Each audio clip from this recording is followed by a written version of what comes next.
डरते तो वो हैं जो अपनी छवि के लिए मरते हैं। मैं तो हिंदुस्तान की छवि के लिए मरता हूं और इसीलिए किसी से भी नहीं डरता हूं। ऐसा कहना है दुनिया के सबसे शक्तिशाली लोगों में शामिल भारत के सबसे लोकप्रिय प्रधानमंत्री नरेंद्र मोदी का, जिन्हें हमारे देश की राजनीति की वजह से आप प्यार करें या फिर नफरत, लेकिन उनके कार्यों को अनदेखा नहीं कर सकते। दोस्तों, वैसे तो मोदी जी का जीवन बहुत ही साधारण तरीके से शुरू हुआ, मगर अपनी देशभक्ति, अपने जज्बे और अपनी मेहनत के दम पर उन्होंने ऐसी सफलता हासिल की जिसके बारे में कोई सोच भी नहीं सकता था। वे एक बेहद ही गरीब परिवार में पैदा हुए। अपने बचपन के दिनों में जब बच्चे खेलने कूदने में अपना समय व्यतीत करते हैं, तब उन्होंने अपने घर की आर्थिक सहायता के लिए अपने पिता की दुकान में हाथ बटाई और ट्रेन के डिब्बों में जा जाकर चाय बेची। लेकिन दोस्तों, अगर आपके अंदर अपने देश के लिए कुछ कर जाने की इच्छा हो ना, तो कोई भी लक्ष्य कठिन नहीं रह जाता। कौन कहता है कि आसमां में सुराख नहीं हो सकता? एक पत्थर तो तबीयत से उछालो यारो। आइए दोस्तों, हम शुरू से मोदी जी के चाय बेचने से लेकर प्रधानमंत्री बनने तक के अद्भुत सफर को डिटेल में जानते हैं। नरेंद्र मोदी का जन्म 17 सितंबर 1950 को बॉम्बे राज्य के मेहसान जिले में वडनगर नाम के गांव में हुआ था। दोस्तों, बता दूं कि बॉम्बे राज्य पहले भारत का ही एक राज्य था, जिसे 1 मई 1960 में अलग कर गुजरात और महाराष्ट्र बना दिया गया। तो इस तरह अब मोदी जी का जन्म स्थान गुजरात राज्य के अंतर्गत आता है। नरेंद्र मोदी के पिता का नाम दामोदर दास मूलचंद मोदी था और मां का नाम हीराबेन मोदी है। जन्म के समय उनका परिवार बहुत ही गरीब था और वे एक छोटे से कच्चे मकान में रहते थे। नरेंद्र मोदी अपने माता पिता की कुल 6 संतानों में तीसरे पुत्र हैं। मोदी के पिता रेलवे स्टेशन पर चाय की एक छोटी सी दुकान चलाते थे, जिसमें नरेंद्र मोदी भी उनका हाथ बटाते थे और रेल के डिब्बों में जा जाकर चाय बेचते थे। लेकिन हाँ, चाय की दुकान संभालने के साथ साथ मोदी पढ़ाई लिखाई का भी पूरा ध्यान रखते थे। मोदी के टीचर बताते हैं कि नरेंद्र पढ़ाई लिखाई में तो एक ठीक ठाक छात्र थे, लेकिन वे नाटकों और भाषणों में जमकर हिस्सा लेते थे और उन्हें खेल कूद में भी बहुत दिलचस्पी थी। उन्होंने अपनी स्कूल की पढ़ाई वडनगर से पूरी की। सिर्फ 13 साल की उम्र में नरेंद्र मोदी की सगाई यशोदाबेन चमनलाल के साथ कर दी गई और फिर 17 साल की उम्र में उनकी शादी हो गई। फाइनेंशियल एक्सप्रेस की एक न्यूज के अनुसार नरेंद्र और जसोदा ने कुछ वर्ष साथ रहकर बिताए, लेकिन कुछ समय बाद नरेंद्र मोदी के इच्छा से वे दोनों एक दूसरे के लिए अजनबी हो गए। लेकिन नरेंद्र मोदी के जीवन लेखक ऐसा नहीं मानते हैं। उनका मानना है कि उन दोनों की शादी जरूर हुई, लेकिन वे दोनों एक साथ कभी नहीं रहे। शादी के कुछ वर्षों बाद नरेंद्र मोदी ने घर छोड़ दिया और एक तरह से उनका वैवाहिक जीवन लगभग समाप्त सा हो गया। नरेंद्र मोदी का मानना है कि एक शादीशुदा के मुकाबले अविवाहित व्यक्ति भ्रष्टाचार के खिलाफ ज्यादा जोरदार तरीके से लड़ सकता है, क्योंकि उसे अपनी पत्नी, परिवार और बाल बच्चों की कोई चिंता नहीं रहती। बचपन से ही मोदी में देशभक्ति कूट कूट कर भरी थी। 1962 में जब भारत चीन युद्ध हुआ था, उस समय मोदी रेलवे स्टेशन पर जवानों से भरी ट्रेनों में उनके लिए खाना और चाय लेकर जाते थे। 1965 में भारत पाकिस्तान युद्ध के समय भी मोदी ने जवानों की खूब सेवा की थी।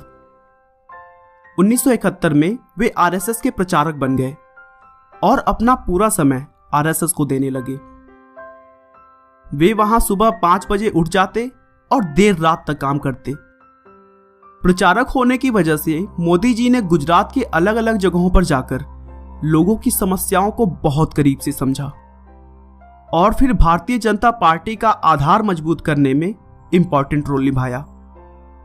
1975 के आसपास में राजनीति क्षेत्रों में विवाद की वजह से उस समय की प्रधानमंत्री इंदिरा गांधी ने कई राज्यों में आपातकालीन घोषित कर दिया था और तब आरएसएस जैसी संस्थाओं पर भी प्रतिबंध लगा दिया गया था। फिर भी मोदी चोरी छिपे देश की सेवा करते रहे और सरकार की गलत नीतियों का जमकर विरोध किया। उसी समय मोदी जी ने एक किताब भी लिखी थी जिसका नाम संघर्ष माँ गुजरात था। इस किताब में उन्होंने गुजरात की राजनीति के बारे में चर्चा किया था। उन्होंने आरएसएस के प्रचारक रहते हुए 1980 में गुजरात विश्वविद्यालय से राजनीति विज्ञान में पीजी की डिग्री प्राप्त की।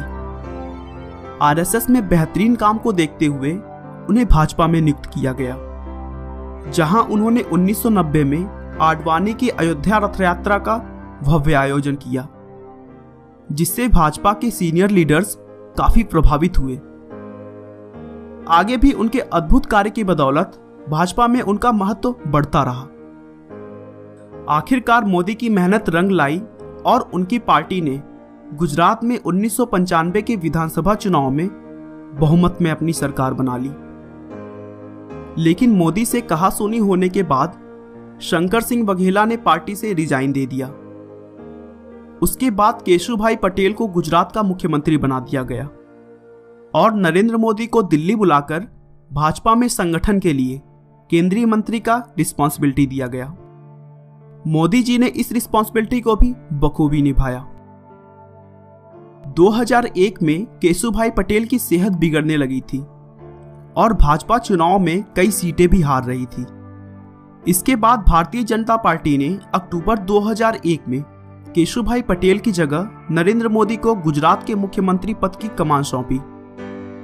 नरेंद्र मोदी ने मुख्यमंत्री का अपना पहला कार्यकाल 7 अक्टूबर 2001 से शुरू किया। इसके बाद मोदी ने राजकोट विधानसभा चुनाव लड़ा, जिसमें उन्होंने कांग्रेस पार्टी के अश्विन मेहता को बड़े अंतर से मात दी। मुख्यमंत्री पद पर रहते हुए मोदी ने बहुत ही अच्छी तरीके से अपने कार्यों को संभाला और गुजरात को फिर से मजबूत कर दिया। उन्होंने गांव-गांव तक बिजली पहुंचाई, टूरिज्म को बढ़ावा दिया, देश में पहली बार किसी राज्य की सभी नदियों को एक साथ जोड़ा गया, जिससे पूरे राज्य में पानी की प्रॉब्लम सॉल्व हो गई। एशिया के सबसे बड़े सोलर पार्क का निर्माण भी गुजरात में ही हुआ और इन सब के अलावा भी उन्होंने बहुत सारे अद्भुत कार्य किए और देखते ही देखते गुजरात को भारत का सबसे बेहतरीन राज्य बना दिया और वह खुद गुजरात के सबसे लोकप्रिय मुख्यमंत्री बन गए। लेकिन उसी बीच मार्च 2002 में गुजरात के गोधरा कांड से नरेंद्र मोदी का नाम जोड़ा गया। इस कांड के लिए न्यूयॉर्क टाइम्स ने मोदी प्रशासन को जिम्मेदार ठहराया और फिर कांग्रेस सहित अनेक विपक्षी दलों ने उनके इस्तीफे की मांग की।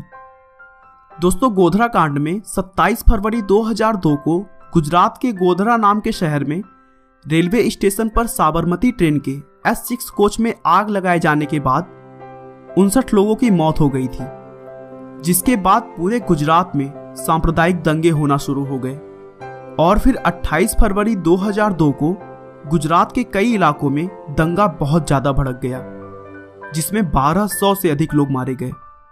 इसके बाद इस घटना की जांच के लिए उच्चतम न्यायालय ने विशेष जांच दल बनाई और फिर दिसंबर 2010 में जांच दल के रिपोर्ट के आधार पर फैसला सुनाया कि इन दंगों में नरेंद्र मोदी के खिलाफ कोई ठोस सबूत नहीं मिला।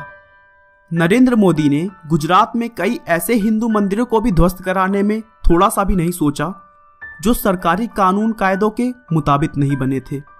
हालांकि इसके लिए उन्हें विश्व हिंदू परिषद जैसे संगठनों का भी विरोध झेलना पड़ा, लेकिन उन्होंने इसकी थोड़ी सी भी परवाह नहीं की और देश के लिए जो सही था उसी काम को करते रहे। उनके अच्छे डिसीजंस और कार्यों की वजह से गुजरात के लोगों ने मोदी को 4 बार लगातार अपना मुख्यमंत्री बनाया। गुजरात में मोदी की सफलता देखकर बीजेपी के सीनियर नेताओं ने मोदी को 2014 के लोकसभा चुनाव का प्रधानमंत्री उम्मीदवार घोषित किया, जिसके बाद मोदी ने पूरे भारत में बहुत सारी रैलियां की और साथ ही साथ उन्होंने सोशल मीडिया का भी भरपूर लाभ उठाया और लाखों लोगों तक अपनी बात रखी। मोदी के अद्भुत विकासशील कार्य, उनके प्रेरणादायक भाषण, देश के लिए उनका प्यार और उनकी सकारात्मक सोच की वजह से उन्हें भारी मात्रा में वोट मिले और वे भारत के 15वें प्रधानमंत्री बने। दोस्तों, नरेंद्र मोदी एक बहुत ही मेहनती व्यक्ति हैं। वे 18 घंटे काम करते हैं और कुछ ही घंटे सोते हैं। दोस्तों, मोदी जी का कहना है कि कड़ी मेहनत कभी थकान नहीं लाती है, वह तो बस संतोष लाती है। नरेंद्र मोदी शुद्ध शाकाहारी हैं और नवरात्र के 9 दिन उपवास रखते हैं।